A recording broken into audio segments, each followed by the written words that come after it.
بسم اللہ الرحمن الرحیم۔ السلام علیکم ورحمۃ اللہ وبرکاتہ۔ نبی کریم صلی اللہ علیہ وسلم کا ارشاد ہے کہ جو شخص 40 دن اخلاص کے ساتھ ایسی نماز پڑھے کہ تکبیر اولیٰ فوت نہ ہو تو اس کو 2 پروانے ملتے ہیں، ایک پروانہ جہنم سے چھٹکارے کا، دوسرا نفاق سے بری ہونے کا۔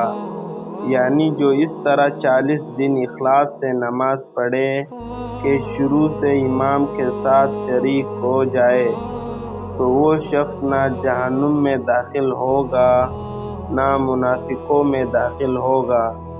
منافق وہ لوگ کہلاتے ہیں جو اپنے کو مسلمان ظاہر کرے لیکن دل میں کفر رکھتے ہیں۔ تمام مسلمان بھائیوں سے گزارش کرتا ہوں کہ ویڈیو کو لائک، شیئر اور سبسکرائب ضرور کریں۔ جزاک اللہ خیر۔